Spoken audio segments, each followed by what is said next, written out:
हाय बच्चों, वेलकम आपका मेरे फिजिक्स चैनल पे जस्ट फिजिक्स पे, जिसमें आप लोग अक्सर फिजिक्स के वीडियोस देखते हो। बट अभी हाल ही में रिजल्ट आया है नीट 2020 का। काफ़ी सरप्राइजिंग रिजल्ट रहा है और उन बच्चों के लिए जो प्रिपरेशन कर रहे हैं उनके लिए सबक भी है। सबक इसलिए है क्योंकि वो बच्चे सारे के सारे अपनी तैयारी को नए तरीके से सोचेंगे। क्योंकि अगर उन्हें तैयारी को सीरियसली नहीं लिया तो नेचुरली कट ऑफ को देख के उन्हें लग गया होगा कि आपका सिलेक्शन फिर नहीं हो पाएगा। और एक लेसन, एक मोटिवेशन इसलिए भी कि अगर आप अच्छे से मेहनत करते हो तो आपको 720 आउट ऑफ 720 मार्क्स भी मिल जाते हैं। तो दोनों तरह से सही है कि आप लापरवाही करते हो तो आपका सिलेक्शन नहीं होता है, मेहनत करते हो तो आपको 720 आउट ऑफ 720 भी मिल सकता है। And getting anything close to 100% is really very nice and very encouraging for those who are preparing. उस बच्चे के लिए इमेजिन करो जो पूरा परसेंट लेके आया है, उसका कॉन्फिडेंस फ्यूचर के लिए, किसी भी फ्यूचर फ्यूचर टास्क के लिए कितना बढ़िया होगा। और वो बच्चा नेचुरली लाइफ में अच्छा करेगा। एक लड़की और एक बच्चा दोनों लेके आए हैं, तो दोनों के लिए मोटिवेशन होगा वो। आपके लिए ये है कि आप कैसे स्ट्रेटजी बनाएं, इसके वीडियोस में आपको डालता रहता हूँ, अपनी फिजिक्स के माध्यम से आपको बताता भी रहता हूँ। अभी काउंसलिंग शुरू होने वाली है। अभी जो काउंसलिंग शुरू होगी तो बेटा, इसमें जो टॉप रैंक्स हैं उनके लिए ही सीटें अवेलेबल होती हैं, बिकॉज इस नेशनल काउंसलिंग है ये। National counselling medical counselling committee करती है, एमसीसी। और इसके बाद अगर आपको सारी इसमें सीटें नहीं मिलती हैं तो आप स्टेट काउंसलिंग की तरफ जाते हो। तो पहला सबका प्रोसीजर होता है नेशनल काउंसलिंग, जो जनरली इस साल 620 630 से ऊपर वाले बच्चे ही सोचेंगे। बिकॉज आपके मार्क्स भले ऊपर गए हों बट रैंकिंग पिछले साल के हिसाब से ही रहने वाली है। कॉलेजेस पिछले साल के हिसाब से रहने वाले हैं। तो काउंसलिंग कैसे हो, कैसे स्मार्ट काउंसलिंग की जाए, कैसे आप कोई गलती ना करो, इसके लिए हम लोग देखते हैं। तो आप ये स्क्रीन पे मैंने गूगल का पेज लिया, आप इस पे टाइप करिए www.mcc.nic.in। आप जैसे ये इन करोगे तो आपको एमसीसी का एक वेबसाइट ओपन हो जाएगा। तीन टैब इसमें दिखेंगे आपको। इसमें पीजी, जो आपका सपना है, सुपर स्पेशलाइजेशन, सुपर सपना और यूजी मेडिकल काउंसलिंग यानी एमबीबीएस के लिए आप क्लिक करिए। यहाँ पे आपको जो जो इन्फॉर्मेशन है वो सारी इन्फॉर्मेशन 2019 की है। अभी तक आपको 2020 की इन्फॉर्मेशन इन्होंने अपडेट नहीं किया है।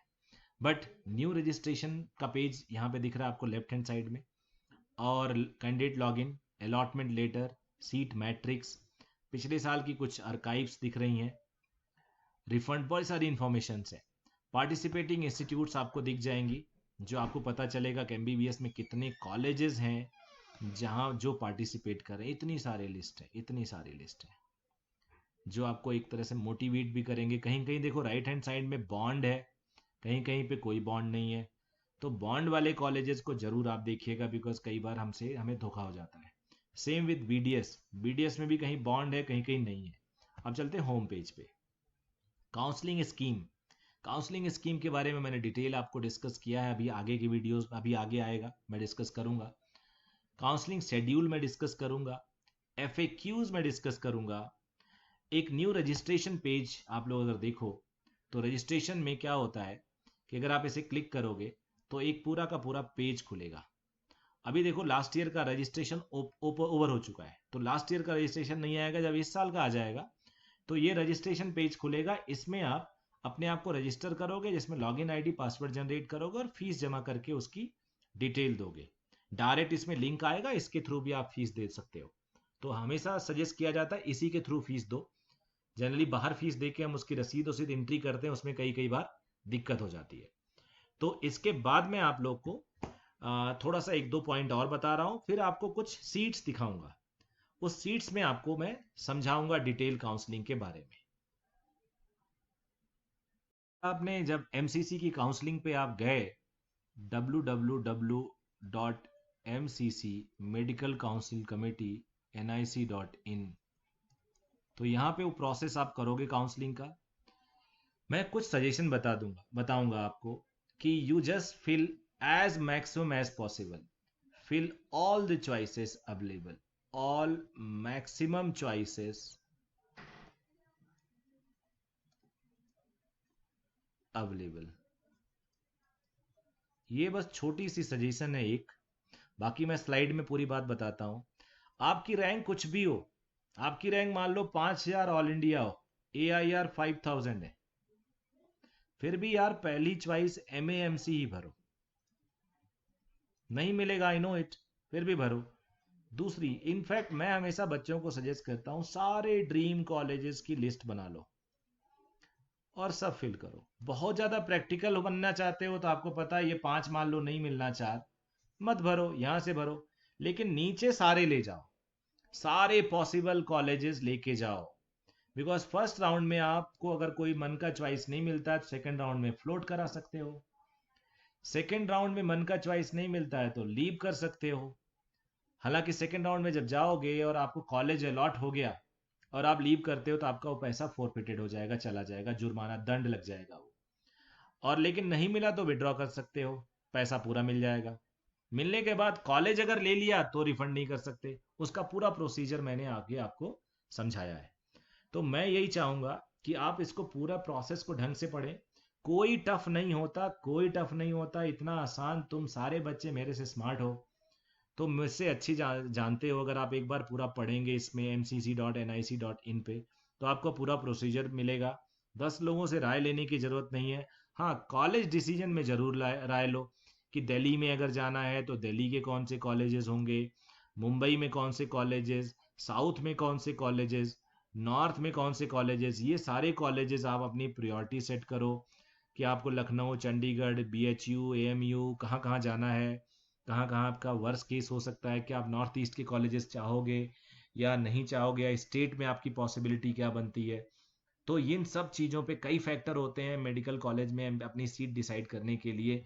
मान लो कि आपको दिल्ली चॉइस है, आपका ऑल इंडिया कोटे से नहीं मिला और स्टेट से मिल जाएगा तो अच्छी बात है, लेकिन आपका दिल्ली चॉइस है, फिर आपको सेकंड चॉइस में आपको आसपास रहना है तो चंडीगढ़ देख सकते हो, रोहतक देख सकते हो, लखनऊ में KGMU देख सकते हो, BHU जा सकते हो, एम्स ऋषिकेश जा सकते हो। एम्स ऋषिकेश भी बहुत अच्छा इमर्जिंग कॉलेज है, अच्छा उसका फीडबैक आ रहा है। तो इन सारे कॉलेजेस में आप अपने को ट्राई कर सकते हो। तो आगे की स्लाइड देखिए, आपको समझ में आएगा कि काउंसलिंग किस तरह से किया जाए, मजा आएगा आपको। और आई होप इसके बाद खुद आप काउंसलिंग करोगे बिना किसी हेल्प की, क्योंकि काउंसलिंग बिल्कुल ईजी प्रोसेस है। इन्होंने बहुत ईजी यूजर फ्रेंडली वेबसाइट बना रखा है जिसमें आपको कोई दिक्कत नहीं होने वाली है। तो आगे देखते हैं बेटा। हाय स्टूडेंट्स, आप लोगों ने देखा होगा कि नीट अक्सर अक्सर क्या, ऑलमोस्ट हर साल जो उसके UCC जो काउंसलिंग होती है उनकी सेंट्रल काउंसलिंग कमेटी, तो उसमें वो लोग रैंक के हिसाब से कॉलेज को देते हैं। तो जनरली हम लोग जब बच्चों को देखते हैं तो बच्चों के मार्क्स के हिसाब से हम सोचते हैं किस मार्क्स पे कौन सा कॉलेज मिल जाएगा। तो आप लोग मार्क्स को ना देखो, रैंक को देखो। जो ऑल इंडिया रैंक है, ये AIQ लिखा हुआ है, आप देख सकते हैं, इसका मतलब हुआ ऑल इंडिया कोटा। तो ऑल इंडिया कोटा से आपको रैंक वाइज किस रैंक पे कौन सा कॉलेज मिल रहा है वो आपको यहाँ पे दिखेगा। अब आप ध्यान से देखिए, तो फर्स्ट रैंक वाले ने मौलाना आज़ाद मेडिकल कॉलेज ऑप्ट किया है, उसके बाद लगातार मौलाना आज़ाद मेडिकल कॉलेज ऑप्ट हुआ है। लेकिन ये याद रखो 2019 का है, और 2019 में AIIMS were not included here, वो अलग से एग्जाम होता था। तो एम्स वाले बच्चे एम्स के कॉलेज को लेते थे अलग से। इस साल ये चीज़ें एम्स भी इसमें इंक्लूड हो जाएगा। तो यहाँ पे एम्स की रैंकिंग आपको शायद दिखेगी फ्रंट पे फर्स्ट रैंकर वाले के लिए। तो पहली बार जो दूसरा कॉलेज अलॉट हुआ वो BJ मेडिकल कॉलेज अहमदाबाद, जिस बच्चे की ऑल इंडिया रैंकिंग 14 थी उसने लिया। फिर उसके बाद आप देखिए 18 वाले ने भी यही काम किया, और इस तरह से आप इसका स्क्रीनशॉट भी ले सकते हो। और ये सारे मैंने सेंट्रल काउंसलिंग कमेटी जो होती है वहाँ से मैंने इसको वेबसाइट से डाउनलोड किया है। यहाँ पे आपके साथ इजी है कि ये सारी चीज़ें मैं एक साथ आपको बता दे रहा हूँ, आप स्क्रीनशॉट लेके देख सकते हैं। और इसका जो PDF फाइल मैं अपने टेलीग्राम चैनल पे भी डाल दूंगा, तो वहाँ से आप पूरा का पूरा पेज डाउनलोड कर सकते हैं, आपको स्क्रीनशॉट लेने की ज़रूरत नहीं पड़ेगी। आप देख सकते हैं मौलाना वर्धमान मेडिकल कॉलेज सफदरजंग जो है वो 23 रैंक पे ओपनिंग हुई है, ऑल इंडिया 23 रैंक वाले ने ये लिया। उसके बाद आप देख सकते हैं फिर गवर्नमेंट मेडिकल कॉलेज तिरुवनंतपुरम, यहाँ पे ये 29th ऑल इंडिया रैंक वाले ने लिया। फिर यूनिवर्सिटी मेडिकल कॉलेज जो है दिल्ली का, दिल्ली यूनिवर्सिटी का, वो 32 रैंक वाले ने लिया है। फिर इसी तरह से आप सारे कॉलेजेस को देख सकते हैं। मौलाना आज़ाद, बीएमएमसी, ये सारे जनरल के हैं। यहाँ पे एक ओबीसी आया है, आप देख सकते हैं ओबीसी कॉलेज। और ओबीसी कैटेगरी में भी कई बार आप लोग को दिख सकता है कि कौन सा, जैसे मैं इसको थोड़ा हाईलाइट कर दे रहा हूँ, येलो कर दिया, तो ओबीसी वाले ने पहले ये लिया। और एक यहाँ पे आपको ओबीसी दिख रहा है कोझीकोड में, यहाँ भी ओबीसी में, और उससे ऊपर भी त्रिवंतपुरम में भी यही मिला। फिर आप नीचे आइए, ये सारे जनरल हैं, ऑल इंडिया कोटा से मिले हैं। ये मौलाना आज़ाद मेडिकल कॉलेज और में जो कोटा है वो दिल्ली यूनिवर्सिटी का, दिल्ली का कोटा है, आप देख सकते हो दिल्ली का कोटा है। तो दिल्ली कोटा से थोड़ा सा और आसान हो जाता है वहाँ के बच्चों के लिए, 2 4 5% 10% का उनको बेनिफिट हो जाता है। आपको पता है स्टेट कोटा में 85% सीट्स होती हैं, थोड़ा बेनिफिट ज़्यादा हो जाता है। तो यहाँ से आप देख सकते हैं मुंबई में यहाँ पे सामने दिख रहा है, ये 55 रैंक पे, इससे ऊपर भी एक बार दिखा है मुझे। लेकिन हम लोग इंटरेस्टेड हैं, ये तो जिनकी रैंकिंग बहुत अच्छी है, लेकिन हम सब इंटरेस्टेड हैं कि हमें अगर हमारी रैंकिंग 10,000 हो, 8,000 हो, 9,000 हो, तो क्या हमें मिल सकता है, एमबीबीएस मिलेगा या क्या मिलेगा। तो मैं ऐसा करता हूँ, स्टार्ट करता हूँ 5,000 के आसपास से, कि 5,000 पे लास्ट ईयर, देखो रैंकिंग तो वही रहनी है, मार्क्स भले ही इस बार ज़्यादा लोगों के आए हैं, लेकिन रैंकिंग के हिसाब से जो कॉलेज का आवंटन है, जो मिलना है, वो ऑलमोस्ट वही रहेगा। तो देखो एमबीबीएस जनरल कैटेगरी में आपको 2700 रैंक पे मिल रहा है अलीगढ़। फिर उसके बाद आप कोई और कॉलेज देखिए, भागलपुर, 27 आपको 5,382 रैंकिंग पे भी मिल रहा है। कोलकाता में आप देखिए तो कोलकाता भी आपको ऑल इंडिया कोटा जनरल में 5,374 5374 पे मिल रहा है। और नीचे आते हैं, और नीचे सैफई दिखा मुझे ऊपर, तो सैफई यूपी में है, कन्नौज यूपी में है, 5,540 ये मिला। Shahjahanpur government medical college Shahjahanpur, ये यूपी में है, यहाँ पे आपको ऑल इंडिया कोटे से मिला। उसके बाद और हैदराबाद ईएसआईसी कॉलेज जो है, वो भी आपको 5,400 पे मिला। जनरल कैंडिडेट अक्सर मैं यहाँ पे देख रहा हूँ अभी भी चल रहा है। अब हम लोग अगर 10,000 कोटे पे 10,000 रैंकिंग पे आते हैं, ऑल इंडिया 10,000 रैंकिंग पे, तो 10,000 रैंकिंग में क्या होगा देखते हैं। 10,000 रैंकिंग का मतलब हो गया कि आपके मार्क्स 6,000 30 40 से ऊपर होंगे, बिकॉज 626 के जो रैंकिंग आई है वो 13,000 आई है।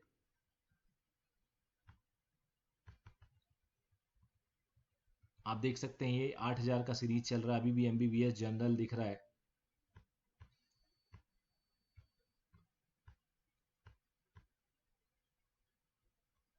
अब यहाँ देखिए 9,712 गवर्नमेंट मेडिकल कॉलेज नालगोंडा, ये हैदराबाद में होगा आई थिंक। यहाँ पे भी आपको जनरल कैटेगरी से मिला है,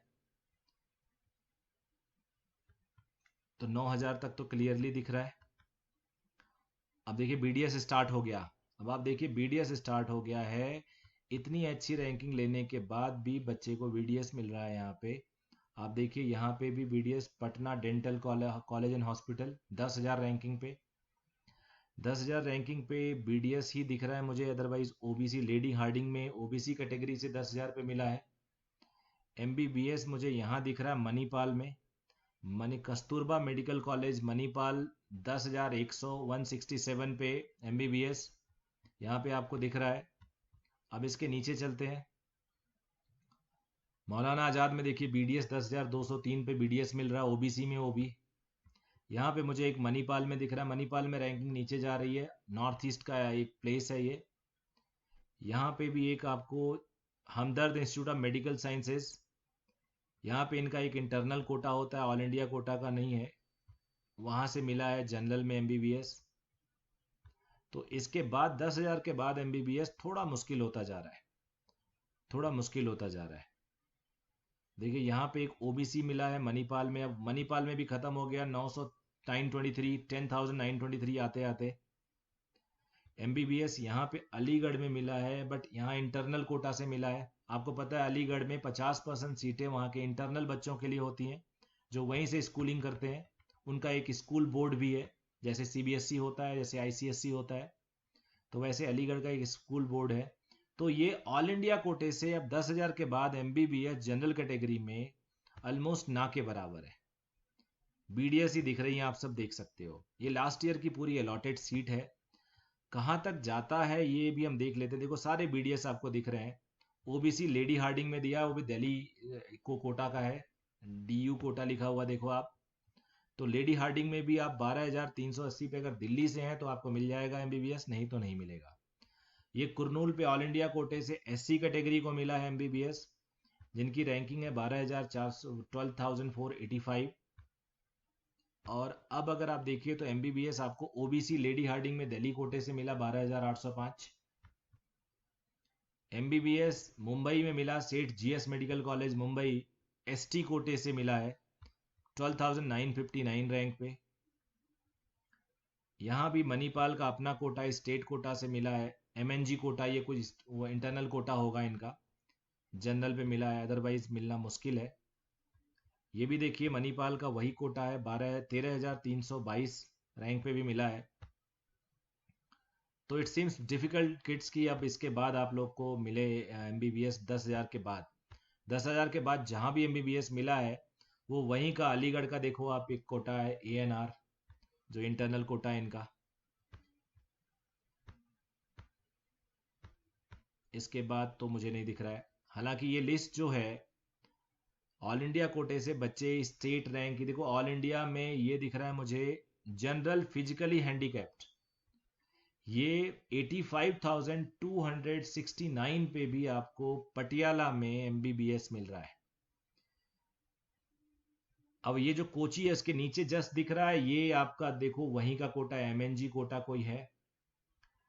बेंगलोर में 85,000 ऑल इंडिया कोटे से एमबीबीएस मिल रहा है, but it is for OBC physically handicapped. यहाँ पे आपको दिख रहा है एमएनजी कोटा, यानी उनका अपना कोटा होगा। तो इतना तो क्लियर हो गया बच्चों, जनरल कैंडिडेट से एमबीबीएस ऑल इंडिया कैटेगरी से आपको कॉलेज नहीं मिलने वाला है।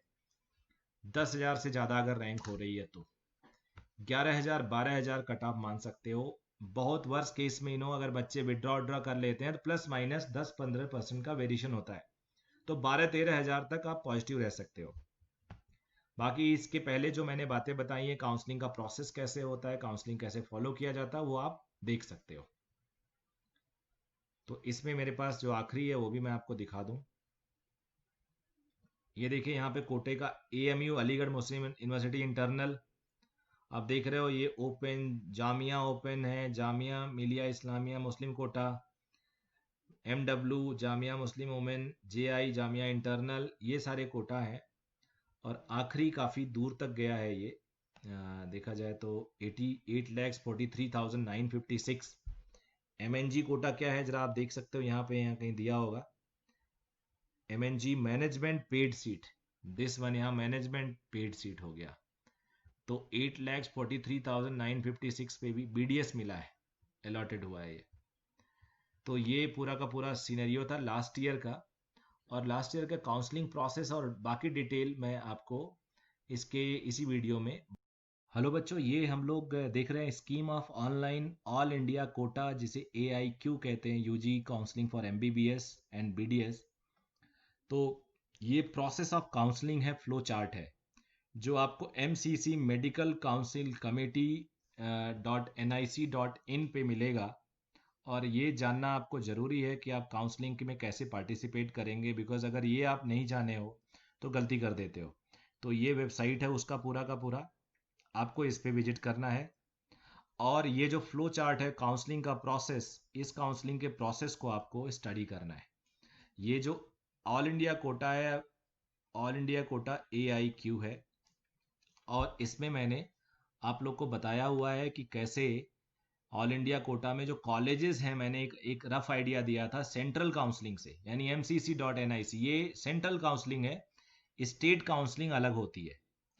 अब इसमें क्या होगा कि सबसे पहले देखो आप लोग को ये सब वेबसाइट पे है, लेकिन मेरा प्रयास है, मेरा कोशिश है कि आप लोग को एक वन गो में बता दिया जाए, थोड़ा इजी होगा आपके लिए। अगर ये बेनिफिशियल हुआ आपके लिए, तो मेरे लिए बहुत अच्छी बात होगी कि मैंने एक एफर्ट किया और आपको वो बेनिफिट हुआ। तो आप इस काउंसलिंग में जाएंगे, जहाँ पे रजिस्ट्रेशन करेंगे। रजिस्ट्रेशन की फीस 5,000 होती है जनरली, और 10,000 रजिस्ट्रेशन की फीस होती है उस केस में जहाँ पे आप डीम्ड कॉलेजेस में कराते हैं। और 10,000 के बाद वहाँ पे 2 लाख का और फीस लिया जाता है आपसे। वो सब मैं FAQs में बताऊंगा। आपने यहाँ पे रजिस्ट्रेशन कराया, पेमेंट ऑफ फीस की रजिस्ट्रेशन एंड ट्यूशन फीस नहीं लगती शुरू में, इन्होंने जनरल लिख दिया है। Submission of choices, modify locking of choices, यानी सबमिट जब आप करते हो उसके बाद मॉडिफाई भी कर सकते हो बिफोर लॉकिंग। लॉक कर दिया तो गया, फिर आप तो तब जब तक रिजल्ट नहीं आएगा तब तक कुछ नहीं कर सकते। इनफैक्ट एक अंदर की बात बताऊं, लॉक करने के बाद कितना भी एफर्ट कर लीजिए, MCC बोर्ड भी नहीं करता। तो ये आपके लिए इंपॉर्टेंट है। जब भी आप चॉइस भरें तो 10 बार उसको पेपर पे लिखें, समझें लॉक करने से पहले, because once you have locked it, आप इसको अनलॉक नहीं कर सकते। अब लॉक करने के बाद जनरली अभी आपको शेड्यूल जारी किया जाएगा, तो वहां पे फर्स्ट राउंड का सीट अलॉटमेंट बाहर आ जाएगा, मतलब आपको डिस्प्ले कर दिया जाएगा। आपको आपके पेज पे जब आप वेबसाइट पे जाएंगे तो आप अपना लॉगिन आईडी पासवर्ड जब डालेंगे, तो आपका अपना पर्सनल पेज खुलेगा और उसमें दिया रहेगा आपका चॉइस ये था और आपको मिला ये। अगर नहीं मिला तो लिखा रहेगा नॉट ऑब्टेन। लेकिन मैं यहाँ पे बताता हूँ, आप लोग जब चॉइस फिल करो तो बेटा सारी पॉसिबिलिटी लिखो। चाहे वो 15,000 वाला बच्चा हो जिसकी रैंक 15,000 है, ऑल इंडिया रैंक, वो भी पहले चॉइस में मौलाना आजाद डाले, क्या दिक्कत है?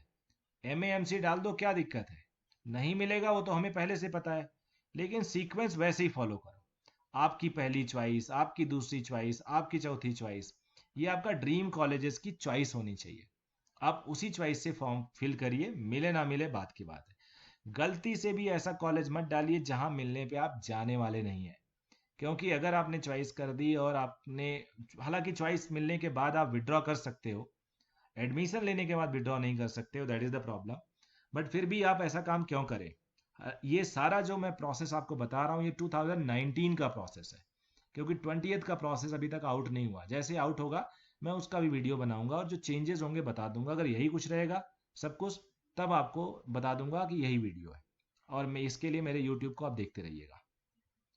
रजिस्ट्रेशन कर दिया, लॉक में आपको सीट अलॉटमेंट हो गया। अब क्या हो रहा है बेटा, सीट अलॉटमेंट होने के बाद आपके मन में आता है कि आपने सीट लिया, report to the allotted institute, complete admission formality, give willingness as follows, free exit entry option available. आपने कॉलेज को नहीं लिया, एग्जिट कर सकते हो। आप चाहो तो अपग्रेड कर लो सेकेंड राउंड के लिए, जिसे हम फ्लोटिंग कहते हैं। फ्लोट कर लिया आपने ऑप्शन को, यानी अगली बार आपके सारे ऑप्शंस जिंदा रहेंगे, दे विल बी लाइव। लेकिन अगर आपने नहीं किया, एग्जिट कर लिया, तो आप सेकेंड राउंड के लिए दोबारा से आप रजिस्ट्रेशन कराइए। सेम प्रोसेस है। जनरली बच्चे सेकेंड राउंड के लिए नहीं कराते, फर्स्ट राउंड में ही willingness to go for upgradation कर देते हैं। तो ये उनके लिए जिनसे गलती से एग्जिट हो जाए या जानबूझ के कर लिए, अब 2-3 दिन बाद जब दूसरा प्रोसेस शुरू होगा तो उनका मन बदलेगा, फिर वहां आएंगे। फिर choice submitted in round 1 will be treated as null and void. जब एक बार आप एग्जिट कर गए ना, नो आ गया, तो बेकार हो गया। लेकिन यहाँ पे आप जब अपग्रेड कर रहे थे तो चॉइसेस आपकी जिंदा रहेंगी। Fresh choices, submission of seat allotment in second round is mandatory, यहाँ पे आपको करना पड़ेगा, मैं इसकी बात कर रहा हूँ। सेकेंड राउंड ऑफ अलॉटमेंट होगा। अब पहले राउंड वाले बच्चे यहाँ पे हैं, इन्होंने इनको मिला तो, लेकिन इन्हें पसंद नहीं आया या नहीं मिला, ये अपग्रेड कर गए, विलिंगनेस फॉर सेकेंड राउंड चले गए। अब आपकी सीट अलॉट हुई, मान लो आपको सीट मिल गई। 2 ही राउंड की काउंसलिंग होती है, याद रखिएगा, central counselling. Medical counselling board सिर्फ 2 बार की काउंसलिंग कराता है। अब राउंड 2 इस सीट अलॉटेड, आपने ले लिया सीट, तो फिर आपको एग्जिट करने का चांस मिलेगा। 10,000 रुपया जो आपने सिक्योरिटी जमा की, 10,000 है शायद, मैं 5,000 बोल गया था, वो आपकी फोरफिटेड हो जाएगी with in 2 days of publishing of result, round 2 result. उसके बाद अगर आपने नहीं लिया कॉलेज, मान लो आपको कॉलेज मिला, कॉलेज की फीस महंगी है, जैसे ऑल इंडिया कोटा वाले बच्चे मैंने देखा है कि उत्तराखंड में सरकारी कॉलेजेस नहीं लेते हैं। बेसिकली वो अलॉट तो करा लेते हैं, फिर उन्हें पता चलता है कि 4.5 lakhs पर एनम की फीस है, तो वो इसको छोड़ देते हैं। तो नो करने के बाद उनके पास ऑप्शन नहीं होता है। अब अगर आपको मिला कॉलेज और आपको चॉइस पसंद आ गया, तो report to the allotted college, complete admission formalities, और आपने कॉलेज अपना ले लिया। लेकिन कई बार कैंडिडेट ज्वाइन कर लेते हैं, लेकिन उनका मन बदल जाता है। तो बेटा, यहाँ पे अगर आपने एडमिशन ले लिया और आपने रिजाइन कर दिया, सीट छोड़ दी, तो 2019 से गवर्नमेंट ने एक रूल लगा दिया कि आप कहीं से भी फिर पढ़ाई नहीं कर सकते उस साल। आपने एक सरकार की सीट खराब कर दी और वो आपको अलाउ नहीं करते हैं ऐसे सीट छोड़ने के लिए। तो non joined not reported will be revert back to state quota. जो सीटें बच जाती हैं, जैसे मैंने बोला उत्तराखंड की सीटें बच जाती हैं हर साल, वो दे दिया जाता है स्टेट को, भाई अपना आप भर लो। अगर आपने गलती से ज्वाइन कर लिया तो दिक्कत है। अब जो डीम्ड कॉलेजेस हैं, जैसे शारदा यूनिवर्सिटी नाम सुनते हो आप तीर्थंकर महादेव यूनिवर्सिटी सुनते हो, इस तरह से जो बड़े बड़े यूनिवर्सिटीज, एमिटी यूनिवर्सिटीज, यहाँ पे जो कॉलेजेस हैं इनके लिए काउंसलिंग का थोड़ा सा प्रोसेस अलग होता है, फीस ज़्यादा होती है एक्चुअली। तो काउंसलिंग फीस भी इनका ज़्यादा होता है, और वो शायद 2 लाख होता है जहाँ तक मुझे याद है। यहाँ पे लिखा नहीं है, नहीं तो वो लिखते हैं कि आपका सिक्योरिटी फी फोरफिटेड हो जाती है। तो चलो इसको भी देखते हैं। बिल्कुल वैसे ही प्रोसेस होगा। Registration, payment of fees, tuition, submission of choices, modify and locking of choices, first round of seat allotment, seat मिल गया, आपने ले लिया, report to the allotted institute, complete admission formalities, giving willingness. यहाँ पे आपके पास एग्जिट का ऑप्शन होगा, आप एग्जिट कर जाइए, आपको कोई दिक्कत नहीं, कोई नहीं रोकेगा। या फिर आप बोलो कि आप दूसरे राउंड आप काउंसलिंग में जाना चाहते हो। फिर राउंड 2 देख लीजिए। राउंड 2 वाला, जो मैं राउंड 2 नहीं, अभी अभी आपने बोल दिया नहीं जी, मुझे आपका कॉलेज जो आपने दिया मुझे पसंद नहीं है। राउंड 1 सीट अलॉटेड, आपने नो कर दिया, तो अब अगेन आपको न्यू रजिस्ट्रेशन करना पड़ेगा राउंड 2 के लिए। लास्ट ईयर राउंड 2 के लिए रजिस्ट्रेशन फैसिलिटी अवेलेबल थी कि आप पहले में गलती से निकल गए या नहीं चाह रहे थे, दोबारा मन बनाया तो आप रजिस्टर करो। फ्री एग्जिट था सेकेंड राउंड के लिए। अब क्या होगा, सेकेंड राउंड में आप आ गए, फर्स्ट राउंड में आपने अपग्रेडेशन के लिए ट्राई किया, तो आप चॉइस सेकेंड राउंड में दोबारा भरो। अगर आपने अपग्रेड किया तो आपको चॉइस करने की जरूरत नहीं है, आपके जो चॉइसेस फर्स्ट राउंड के ऑटोमेटिकली अपडेट हो जाएंगे। लेकिन आपने दोबारा एंट्री की यहाँ, तो आपको चॉइस सबमिट करना पड़ेगा, पहले वाली चॉइस आपकी बेकार हो गई। फिर आप सेकंड राउंड में आए, सेकंड राउंड में आपको सीट मान लो मिल गई, सीट मिल गई, फिर 2 चॉइस बनता है कि आपने उसको यस किया, हाँ किया, और आपने इंस्टीट्यूट पे जाके फीस उस जमा करके अपने कॉलेज के लिए फॉर्मेलिटी कंप्लीट कर ली यहाँ पे, और आप एमबीबीएस के स्टूडेंट हो जाएंगे। लेकिन कई लोग गलती से लेने के बाद एडमिशन एग्जिट कर जाते हैं। अब क्या होगा यहाँ पे, अच्छा हाँ, यहाँ पे अगर आपको सीट मिली, अब डीम्ड कॉलेज में सुनो, सीट मिली, एक चीज यहाँ पे है, मैं क्वेश्चन मार्क बना दे रहा हूं, आपने एग्जिट कर दिया, अब बेटा आपकी सिक्योरिटी फोरफिटेड हो गई। पहले 10,000 फोरफिट हुई थी, याद करो, यहाँ 2 लाख फोरफिट होती है। पर्पज ये है कि पहले कई बार लोग ब्लॉक कर लेते थे सीटें, और फिर बाद में उनकी सिक्योरिटी उनको मिल जाती थी। और कॉलेज के मैनेजमेंट क्या करते थे कि वहां पे डमी स्टूडेंट्स के साथ सीटें दिखा देते थे कि मेरे यहाँ सीट भर गई, और वो 2 ही राउंड की काउंसलिंग होती थी, और वो बच्चा बाद में विड्रॉ कर लेता था। तो उसकी जगह पे कॉलेज ओनर्स उस सीटों पे अपने मॉपअप राउंड पे थोड़ा बहुत खेल कर जाते थे। तो गवर्नमेंट ने 2 लाख की सिक्योरिटी फोरफिटेड कर दी है। हालांकि ये 2 लाख भी कई लोग छोड़ देते हैं क्योंकि मैनेजमेंट उन्हें वापस दे देता है, लेकिन फिर भी ये आपके 2 लाख की पैसे आपके चले जाएंगे, तो जनरली लोग नहीं करते हैं ऐसा। अब उसके बाद आपने आपने मान लीजिए ले लिया, अब यहाँ पे आप एग्जिट नहीं कर सकते, आपकी सिक्योरिटी भी जाएगी। आपको अगर सीट मिल गई, आपने इस इंस्टीट्यूट पे रिपोर्ट कर दिया, तो आप एग्जिट नहीं कर सकते, क्योंकि आपने अगर एग्जिट किया तो आपकी एलिजिबिलिटी कैंसिल हो जाएगी, आप एमबीबीएस नहीं कर पाएंगे कहीं। एलिजिबिलिटी फॉर मॉपअप राउंड भी इसके बाद आपको मिलती है। आपको कॉलेज नहीं मिला, आपने सीट नहीं लिया, तो आपको मॉपअप राउंड में जा सकते हो। यहाँ पे director general home health and sciences से यहाँ पे सेंट्रल यूनिवर्सिटीज़ में आपको मिलेगा मॉपअप राउंड की काउंसलिंग, क्योंकि 2 ही राउंड की काउंसलिंग सेंट्रल में होती है। अब देखो मॉप अप राउंड की काउंसलिंग के लिए क्या होता है, यहाँ पे अगेन आपको फ्रेश रजिस्ट्रेशन करना पड़ेगा। यहाँ थोड़ा चॉइसेस ब्राइट हो जाते हैं आपके सीट मिलने के। Fresh choice filling for mop up round, processing of result, result publish हो गया।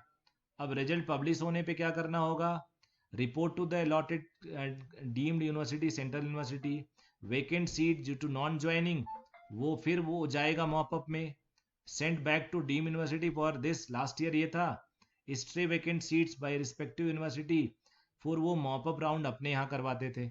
यानी यूसीसी का, एमसीसी का, मेडिकल काउंसलिंग कमेटी का मॉपअप राउंड यहाँ पे खत्म हो जाता है। जरा कुछ पॉइंट्स इन्होंने दिया, जरा देखो। Candidates joined in second round of counseling will not be allowed to resign, leave the seat, and they will not be allowed in any other counseling. ध्यान से सुनिएगा, ये इंपॉर्टेंट पॉइंट है। No upgradation will be allowed from the second round to DGMS, Director General Health Sciences, mop-up round. No provision of upgradation facility would be provided for the round 2. अब अगर यहाँ पे नीचे आओ आप, eligibility for exit with forfeiture of forfeit, अगर आपका पैसा हो गया तो एक तो बड़ा अमाउंट चला गया, और tuition fee with in 2 days after publishing of round 2 result, और 2 दिन तक आप राउंड रिजल्ट के फॉरफिट करा के अपना पैसा वापस निकल सकते हो। All the candidate upgraded from round 1 allowed seat in round 2 but did not report at the college, ये हो सकते हैं वो, ये मतलब ऑप्शन दिया उन्होंने कि कौन कौन लोग ऐसे हो सकते हैं।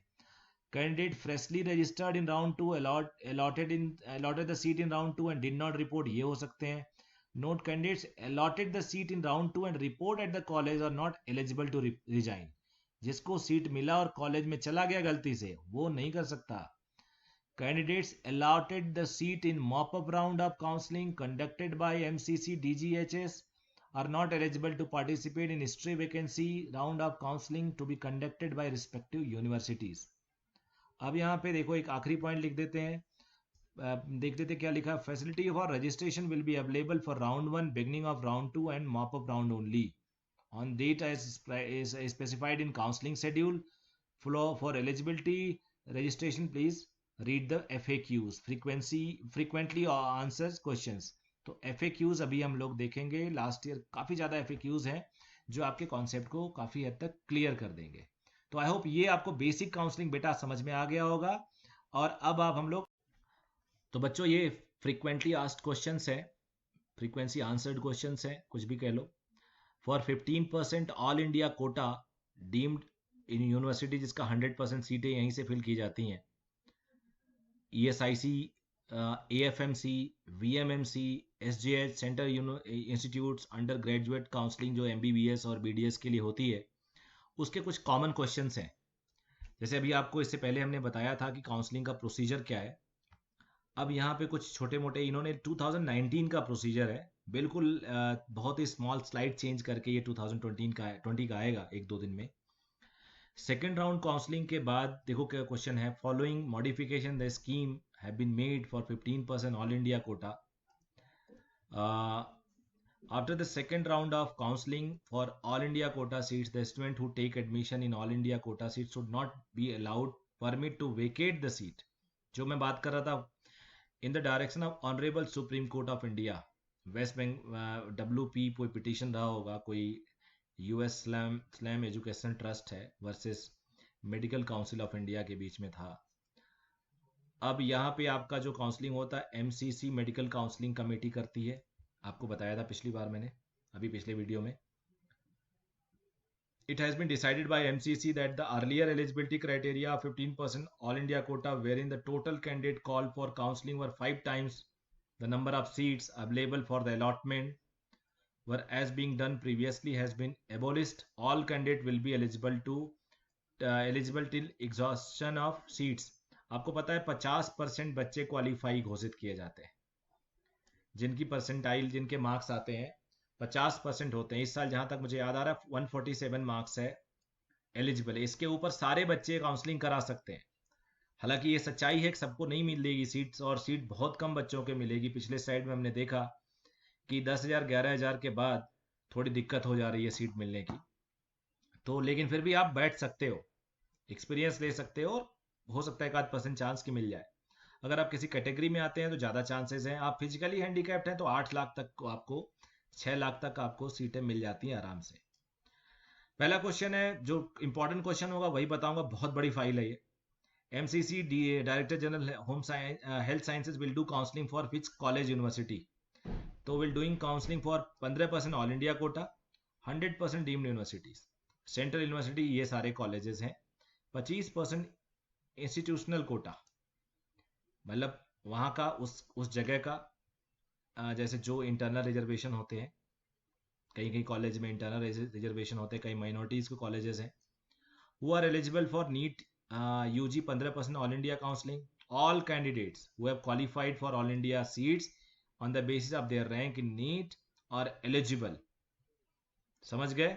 ये लास्ट ईयर JNK नहीं था, इस साल ये भी होने वाला है। लास्ट ईयर स्पेशल स्टेटस था इसमें। How many choices will be shown to the candidate? All choices, मैंने कहा आप लोग को सारे सीटें आपको भरनी चाहिए, बस वही नहीं भरो जहां बिल्कुल नहीं जाना है, या वो भी भर दो, एग्जिट क्लॉज है आपके पास, तो कोई चीज छोड़ना नहीं चाहिए। Who are eligible for deemed university counselling, यहाँ भी सारे बच्चे एलिजिबल हैं, सारे बच्चे डीम्ड के लिए एलिजिबल हैं। डीम्ड की फीस बहुत महंगी होती है, एक बार देख लीजिएगा, 17 लाख 18 लाख होती है। Who are eligible for central universities, central universities में कौन कौन एलिजिबल हैं? तो बेटा 15% seats will be contributed to all India quota, rest 85% seats candidate who appeared 11th and 12th grade in Delhi और eligible to DU Delhi university से जो admission हो रहे हैं, Lady Hardinge, UCMC, MAMC, 25% Delhi से है। अब दिल्ली में देखो बच्चों, तुम लोग के लिए जानने के लिए बता दूं, 11वीं 12वीं जो दिल्ली से करता है वो सब एलिजिबल है। तो अक्सर आप देखते होंगे कि कई बच्चे हम लोग के कोचिंग्स में यहाँ पढ़ते हैं, वो अपना नाम 11वीं 12वीं में वहाँ एडमिशन करा देते हैं। कई लोग वहीं चले जाते हैं जो 11वीं 12वीं वहीं से करते हैं, क्योंकि उन्हें दिल्ली का 100% सीट पे उनकी एलिजिबिलिटी बन जाती है। अदरवाइज वो कहीं बाहर से पढ़ेंगे तो उनकी सिर्फ 15% एलिजिबिलिटी बनेगी, तो नेचुरली कट ऑफ थोड़ा ज़्यादा चला जाएगा। अलीगढ़ मुस्लिम यूनिवर्सिटीज़ का क्या हाल है? वहाँ 50% बच्चा रिजर्वेशन है, उनका अपना एक स्कूल है जो वहाँ पे 3 साल लास्ट पढ़ता है उसके लिए रिजर्व होता है, तो ये रेस्ट 50% ओपन टू ऑल है। अब BHU का क्या सिचुएशन है? BHU में ऐसी कोई सिचुएशन नहीं है, will be all candidates who are eligible to NEET counselling, यानी AMU में, अलीगढ़ मुस्लिम यूनिवर्सिटी में 50% सीटें बाहर के लिए, BHU में 100% सीटें हैं। जामिया मिलिया इस्लामिया में छोटे छोटे रिजर्वेशन हैं। देखो यहाँ पे 3 seats for BDS internal quota, 47 seats BDS as per the category mention in seat matrix are open to all. Students of Jamia who have pass their, इनका भी एक qualifying 10th and 12th from Jamia school, इनका school है, उनके लिए भी eligibility है ये। VMMC SGH 15% seat for institutional quota, AI quota, rest for the Delhi, वही बात हो गई जो MAMC के लिए थी। तो अब ये बातें मैं आपको बता चुका हूँ। हाँ, यहाँ फीस जरा क्लियर हो जा रहा है, 10,000 और डीम्ड के लिए 2 लाख, गवर्नमेंट के लिए 10,000, डीम्ड के लिए 2 लाख। 10,000 जनरल कैंडिडेट के लिए, SC ST OBC के लिए 5,000, बट डीम्ड में नो रिजर्वेशन, SC ST और OBC सबके लिए 2 लाख, सीटें भी कोई रिजर्वेशन नहीं है। Who are eligible for ESIC counselling, यहाँ पे 15% seat would be allotted for all India quota and seats left over after contribution of state quota would be reserved. State quota के बाद अगर बचता है तो, आपको बता दूं नहीं बचता, कभी कभी एक आध बच जाता है, बहुत ही एक आध रेयर केस होंगे। Would be reserve for the candidate who are wards of insured person of ESI। तो इंश्योरेंस ESIC उन जो लोअर मिडिल क्लास वाले लोग होते हैं उनके लिए गवर्नमेंट की स्कीम है, तो उसके तहत वो उसमें उनको इंश्योरेंस देते हैं, मेडिकल फैसिलिटीज दी जाती है।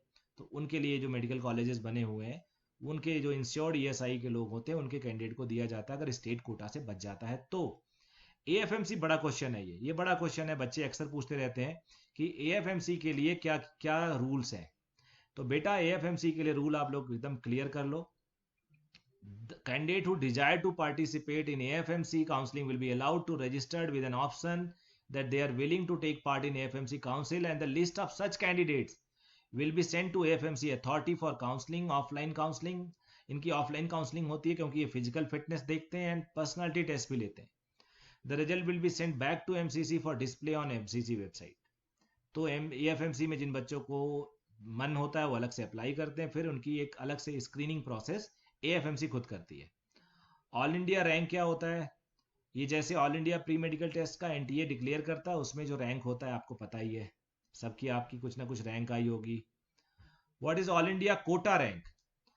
वही जो ऑल इंडिया सीट अलॉटमेंट के लिए रैंक दिया जाता है, आपको पता है आपके मार्कशीट पे लिखा होता है, जो आपकी मार्कशीट मिलती है, this is the rank for the purpose of all India Kota seat allotment. अब ये जेएनके को हटा दिया था उन्होंने, तो ये मैं नहीं पढ़ रहा हूँ क्योंकि अब ऐसा नहीं है।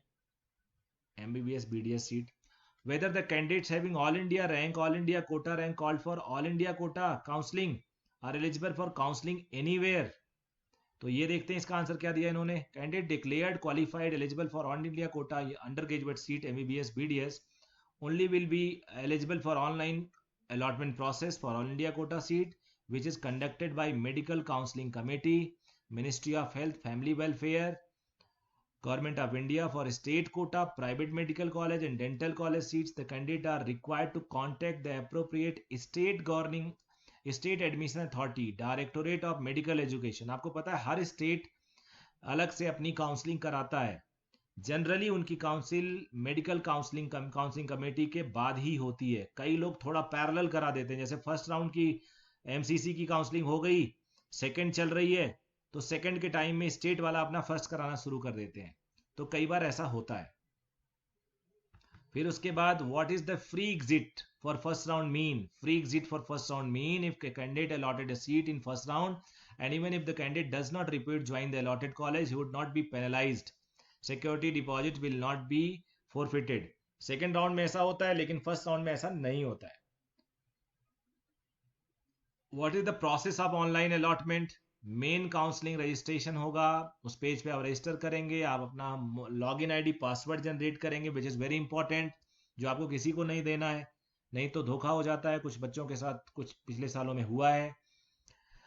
Exercising of choices and locking the choices, process of seat allotment, round first result publication, reporting to the allotted medical dental college against the first round, free exit होता है, exit option available, publication of, उसके बाद net vacancy public की जाती है।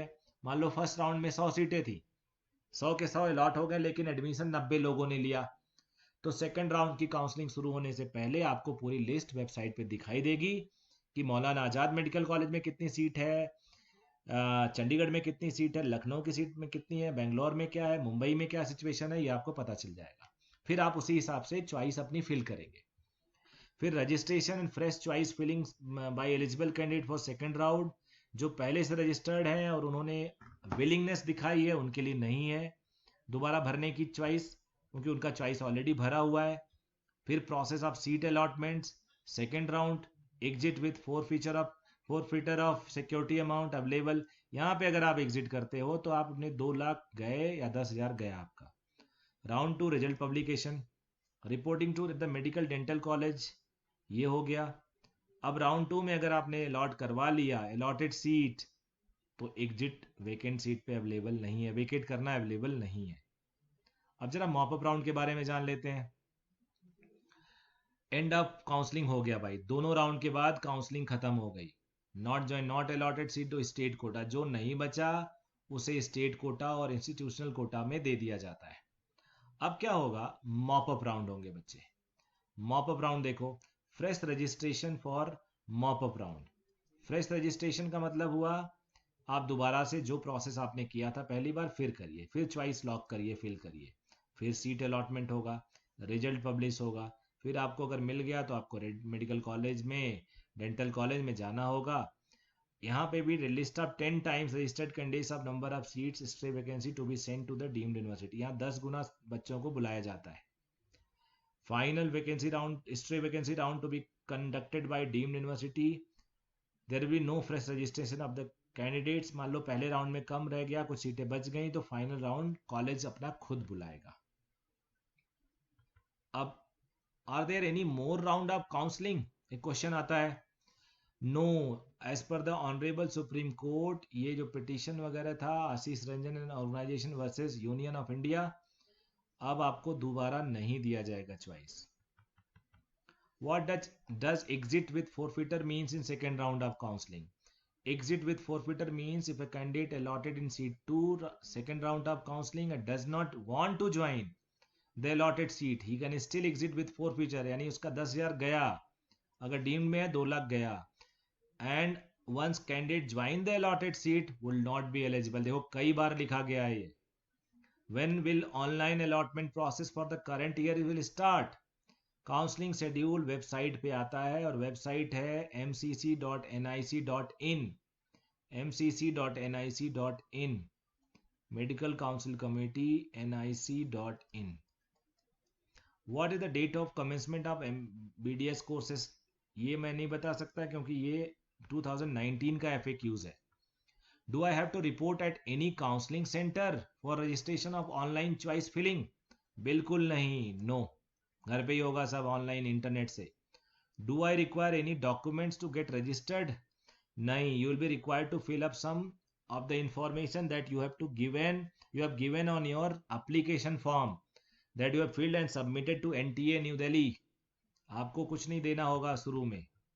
What information do I require for online registration, you will be asked to fill some of the information, यहाँ पे नहीं दिया जाता सिक्योरिटी रीजन की वजह से, that you have given on your application form during online registration for participation in all India pre medical, therefore keep a copy of application form ready for references.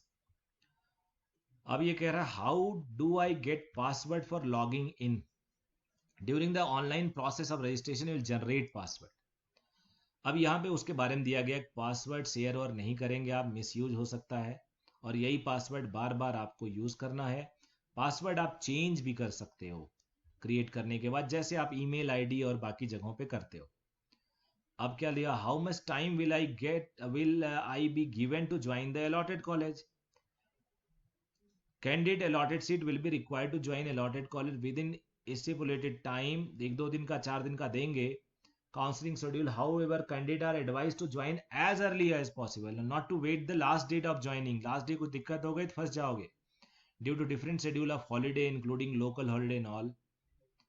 ये हो गया।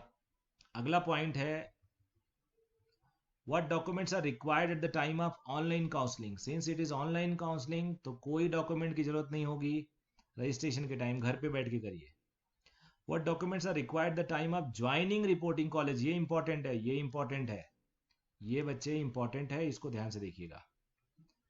एडमिट कार्ड आपके साथ होना चाहिए, result rank letter issues by NTA, date of birth certificate, वही 10th वाला चलता है, 12th का मार्कशीट, 12th का certificate, 8 passport size photograph, same जो आपने एप्लीकेशन में लगाया था, प्रोविजनल अलॉटमेंट लेटर, वो वेबसाइट से निकल जाएगा जब आपको अलॉटमेंट होगा, प्रूफ ऑफ आइडेंटिटी, NRI अगर OCI कैंडिडेट हैं तो डीम यूनिवर्सिटीज, कुछ और आपको चाहिए, passport, sponsorer, assembly certificate, embassy certificate etcetera, sponsorship relation affidavit, ये सारी चीजें। SC ST, इसमें कई बार it should be in Hindi और इंग्लिश, कई स्टेट के बच्चों का SC ST जो सर्टिफिकेट होता है वो रीजनल लैंग्वेज में होता है, तो उनको एक अटेस्टेड कॉपी चाहिए होता है इन हिंदी और इंग्लिश, उसको कन्वर्ट करिए, ट्रांसलेट करवाइए और अटेस्ट करवाइए किसी अथराइज्ड ऑफिसर से। सेम विद OBC, बट एक प्रॉब्लम है डिसेबिलिटी वाले बच्चों के साथ कि उन्हें कुछ स्पेसिफाइड कॉलेजेस इन्होंने सेंटर्स दे रखे हैं और कुछ 21 बेंचमार्क ऑफ डिसेबिलिटी है, ये आपको वहां से सर्टिफिकेट बनाना पड़ेगा। इसकी लिस्ट इन्होंने दी हुई है, मैंने पढ़ा था, कुछ कॉलेजेस हैं और बढ़ाएंगे, इस साल और बढ़ गया होगा। What are the instructions regarding OBC SC ST PSW candidate, यहाँ भी वही है कि उनको ऑल इंडिया कोटा से उनका सर्टिफिकेट रिक्वायरमेंट होता है। अच्छा, इसमें एक चीज़ मैं एडिशनल बता दूं, आपका मान लो आपने फर्स्ट राउंड में सीट ले लिया और आप का सर्टिफिकेट वैलिड नहीं है तो आपको जनरल बना दिया जाएगा और सेकंड राउंड में आप जनरल के तौर पे काउंसलिंग करेंगे, आपकी सीट हटा दी जाएगी अगर सीटें बची हैं तो ये एक प्रॉब्लम है कि अगर आपका सर्टिफिकेट गलत है तो आप बिल्कुल ऐसा ना करें, क्योंकि फर्स्ट राउंड में आप जनरली कैंसिल हो जाते हैं ऐसे केस में, और इसकी कोई सुनवाई नहीं होती है। और ये राइट ऑफ पर्सन डिसेबिलिटी के बारे में फिर से दिया हुआ है, from where can I get physical handicap disability PWD certificate, तो वही कॉलेजेस की लिस्ट है, मेडिकल कॉलेजेस की लिस्ट है जहाँ से आप ये बना सकते हैं। नई दिल्ली में एक है, मुंबई में है, कोलकाता, चेन्नई, देखो चारों जगहों पे आ गया, गोवा में है, केरला में है, राजस्थान, चंडीगढ़, अगरतला। और भी centre added in due course of time, last year था तो इस साल नेचुरली ज़्यादा करेंगे। It is necessary to obtain PWD certificate, of course बिल्कुल ये जरूरी है, नहीं तो अलाउड नहीं होगा, तो इसको पढ़ने की जरूरत नहीं है। What are the details of disability, ये भी 3 से 5% कोटा जो बढ़ा दिया गया है। 21 बेंचमार्क हैं, उसी के अंदर डिसेबिलिटी माना जाता है, और वो कॉलेज डिसाइड करते हैं, medical college. Is there any restriction of filling up number of choices? नहीं जी, बिल्कुल नहीं। मैं बार बार कहता हूँ, सारे चॉइसेस भर लो, मिले ना मिले। इस साल सारे एम्स होम्स भर लो, क्या दिक्कत है? Can I get some idea about the seat I likely to get? Yes, आप प्रीवियस ईयर के अलॉटमेंट सीट, अभी मैंने एक जो आपको एक्सेल दिखाई है, लास्ट ईयर कितनी क्या क्या सीटें किस रैंक पे मिली है, वहां से आप आइडिया लगा सकते हैं। बहुत ज़्यादा वेरिएशन नहीं होगा, 10% का वेरिएशन मान सकते हो। It is necessary to fill up choices and lock the choices to get seat allotted? Yes, of course. और लेफ्ट ओवर, और I will get seat automatically from left over? नहीं जी, अगर आपने चॉइस नहीं भरा तो आपको कुछ नहीं मिलेगा। जो लास्ट डेट होता है उसके 5 बजे शाम को लॉक हो जाते हैं ऑटोमेटिकली। तो अगर चॉइस आपने 2 भरा तो 2 ही मिलेगा, 2 ही में से देखेंगे वो। हो सकता है तीसरा सीट अवेलेबल हो तीसरे कॉलेज का, आपने दिल्ली भर दिया, मौलाना आजाद, लेडी हार्डिंग किसी बच्ची ने। अब अगर उसको तीसरा चॉइस, सारे कॉलेजेस खाली हैं इन दोनों को, तो उनको नहीं मिलेगा, तो आप परेशान हो जाओगे बच्चे। इसलिए सारे चॉइस भरो, सारे चॉइस भरने के बाद लेना ना लेना आपके हाथ में रहेगा। It is necessary to join medical dental college round first to get chance? नहीं जी, फर्स्ट राउंड में कोई ज़रूरी नहीं है, आपका सिक्योरिटी भी आपको वापस मिल जाएगा। If a candidate does not report at the allotted college during round 2, weather he has register again और फॉर मॉपअप? यस, मॉपअप के लिए आपको अलग से रजिस्टर करना पड़ेगा, मैं पहले ही बता चुका हूँ।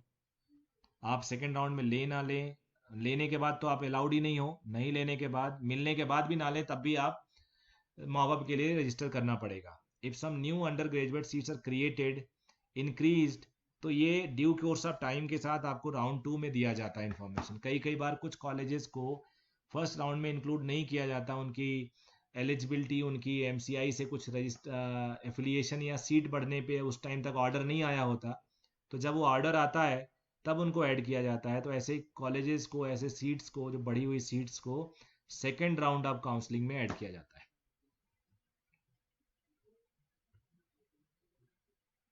जो not, who are not join, not eligible for second round of allotment, who has been not eligible due to having inadequate documents as per the eligibility criteria, ये इनको नहीं हम अलाउ किया जाता है।